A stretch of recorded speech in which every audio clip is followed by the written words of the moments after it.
Est-ce que tu sais faire la différence entre l'œuf fécondé et l'œuf de consommation? Si tu n'as pas la réponse à cette vidéo, reste jusqu'à la fin car nous allons t'expliquer la différence fondamentale entre les œufs qui sont dans la boutique qu'on peut manger, ces œufs-là ne peuvent jamais devenir des poussins, et les œufs que la poule a pondus à la maison qui deviennent donc des poussins.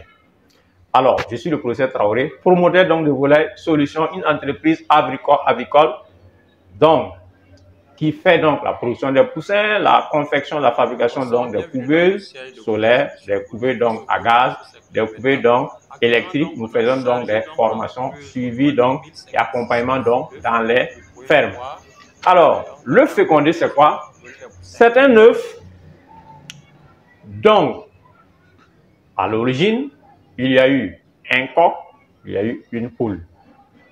Et la fécondation donc a donné donc un œuf, et cet œuf donc pondu, lorsque l'œuf est couvé donc par la poule, ça peut devenir donc un poussin si les différents paramètres donc sont respectés, à savoir la chaleur, la ventilation, le retournement et l'humidité.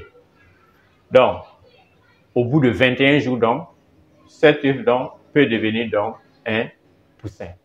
Par contre, l'œuf qui est dans la boutique, c'est un œuf donc de consommation parce qu'il n'y a pas eu de coq qui a été mis donc avec la poule pour qu'il y ait fécondation.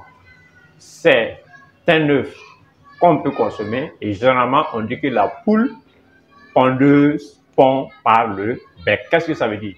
C'est l'aliment que la poule pondeuse a consommé qui va donc s'ingérer et qui sera transformé donc pour donner donc cet œuf. Lorsque la poule donc a bien mangé et que la composition alimentaire est homogène, bien faite, à la fin la poule va bien pondre. Ça veut dire aussi en termes de conséquences que si vous nourrissez mal donc une poule pondeuse dont les œufs sont à la boutique, on fait des omelettes généralement avec, donc si vous nourrissez mal, la composition alimentaire est mal faite, la poule ne va pas pondre, vous allez passer le temps à dépenser en alimentation, mais la poule ne va pas pondre donc les œufs. Ça veut dire que l'usine donc ne va pas produire et à la fin, vous allez perdre.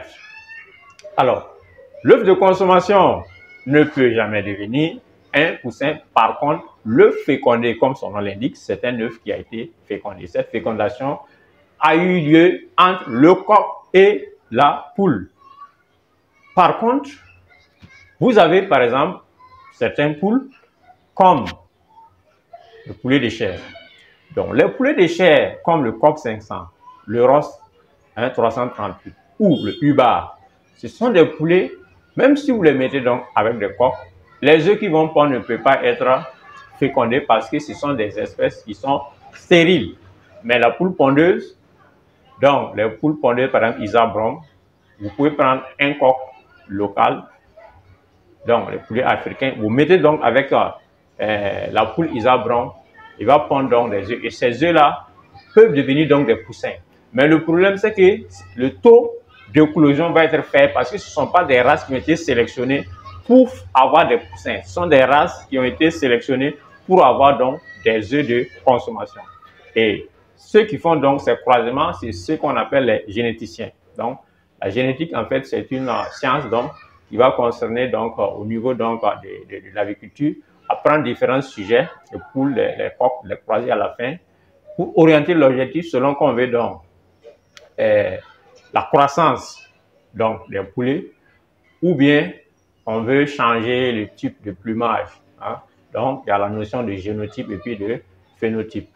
Donc c'était là donc une brève vidéo pour vous montrer la différence fondamentale entre l'œuf fécondé et l'œuf de consommation. Si tu ne savais pas, maintenant tu sais que l'œuf qui est dans la boutique n'est pas un œuf fécondé. On ne peut pas le prendre, mettre dans une couveuse pour que ça donne des poussins. On ne peut pas le prendre et puis on va aller déposer sous une poule couveuse ou une dinde pour avoir donc des poussins. Merci de nous suivre. Laisse-nous un commentaire si tu as des préoccupations dans l'agriculture et on sera vraiment content donc de vous répondre. Partage donc cette vidéo. Mets-nous un j'aime, ça va nous intéresser donc à faire plus de contenu gratuit.